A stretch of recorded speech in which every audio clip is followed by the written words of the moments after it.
everyone, I'm Becky, And I'm Sarah. and we're doing Bickering Book Reviews. Today we're talking about In Every Generation by Kendare Blake, which I got the audiobook from NetGalley. Same. And I actually read the book from NetGalley too. Oh. Double fisted. I only listened. So this book is a continuation of Buffy the Vampire Slayer.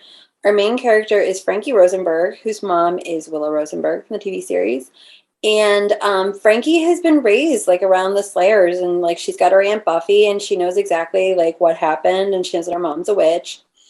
And the weekend that there is this big Slayer extravaganza, an accident happens, and it appears that all the Slayers have been killed. At the same time, Frankie apparently gets called to be a Slayer, and she starts to get the powers. And Spike from the TV series is now a watcher, and he shows up with a girl who is the sister of a Slayer that he was watching. That sounds horrible, but that's what it is. And the watchers sit around and watch. And her name is Haley, and she and Frankie kind of team up to make a new Scooby Gang with Frankie's friend from forever, Jake, who is Oz's nephew, who Oz is raising because his parents left him to go live on a werewolf commune, and a part demon who comes to help them named Sigmund make up a new Scooby Gang, and they have to fight an evil while they're at the same time trying to figure out what happened with the Slayers and just growing up and being angsty. So I really like Kendare Blake, but I feel like this book kind of fell flat. Like it was kind of boring, and some of the like Buffy references just didn't feel authentic. Like I really kind of wonder about it. The whole Oz and Willow aspect makes me feel like Willow was being forced into heterosexual like norms by like co-parenting with Oz and possibly having a romantic interest, and I feel like it is that is kind of a like a kind of a slap in the face to what Willow was. I mean, she was like a lesbian witch, like in a time when, LGBT characters weren't as prominent. Well, like nothing happened, like without giving anything away, nothing really happens. Like there's like whispers of hints. And I can see like, I feel like at that point in media when that was on, you didn't have bisexual characters. So I could see like maybe trying to revisit that, but I can also kind of see like that's not true to where we left the character in the show. And that's my thing. Like I feel like I would have enjoyed this so much more if they hadn't used the new characters. Kirsten White had that series, the duology with Slayers, and none of the characters from the original show really played into it. And I enjoyed that. This, it was either distracting, you'd be like, oh, look, like so-and-so's back. But also like when like the characters interacted or when the characters had dialogue, it didn't feel true to the characters from the TV show. Because I was a huge Buffy fan. Like that was my fandom as a high schooler. I was all in. Like I got every reference. I probably got references that other people didn't get. I got annoyed listening to the soundtrack listening to the audiobook on my way to work. So I switched over to the Once More with Feeling soundtrack because I have that on my phone, and I have the classic Buffy the Vampire Slayer soundtrack on my phone. Yeah. I have the board game. Like I'm all in. So I just I don't know. I didn't really like Frankie. Like she didn't stand out to me. Like, and maybe it's because I just have problems with baby Slayers. Like, because I feel like they never get a win. Like it's constantly like they're failing, and like I want a win every so often, and I feel like that just doesn't happen.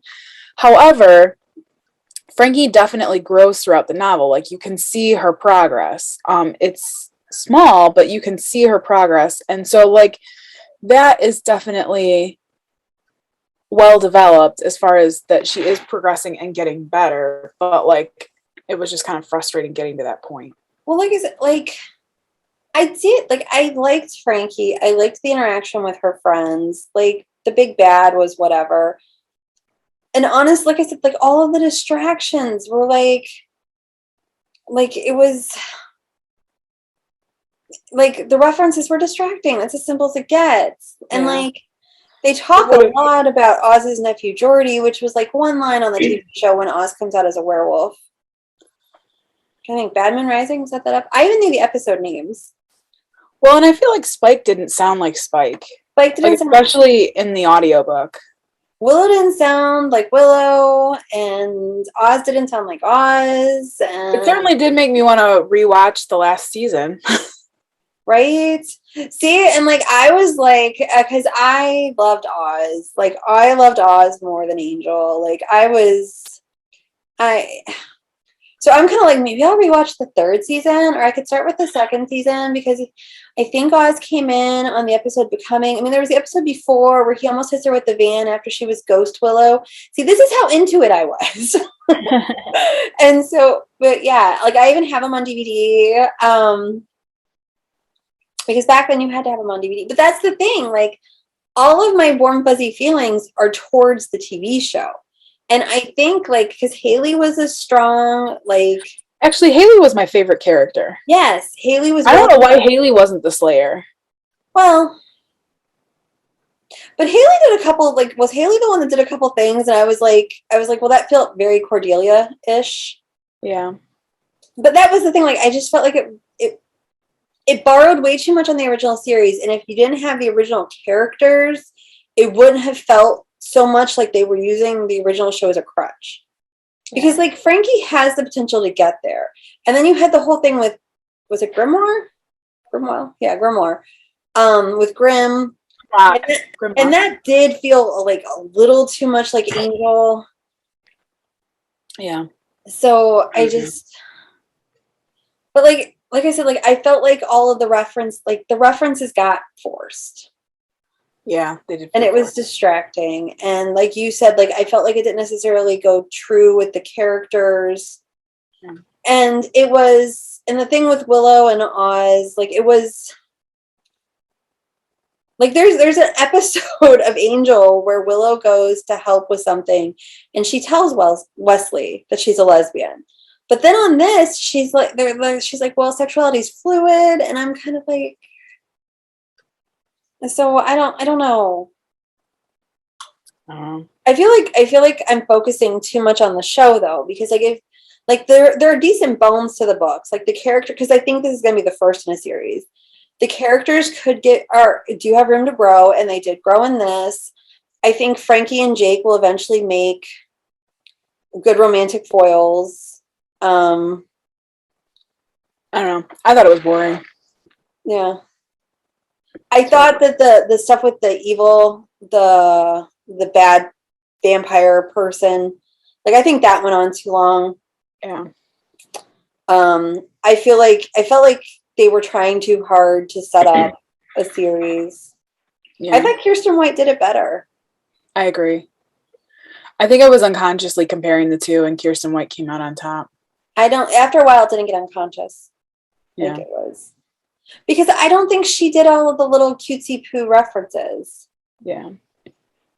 So we should rate it. Okay. Our rating system starts at the top with 5 unicorns. We go down to 2 unicorns. If we don't like it, it's a horse. I'm at 2 unicorns because it was boring. Like, and I don't know. It was a slog to get through. I'm at 3 just because of like I thought there were good bones. Like I would probably revisit this world, but I'd hope the book would be shorter. But yeah, like they relied way too much on the TV show. Yeah. So that is where we are in Every Generation, and we'll see you around. Bye. Bye.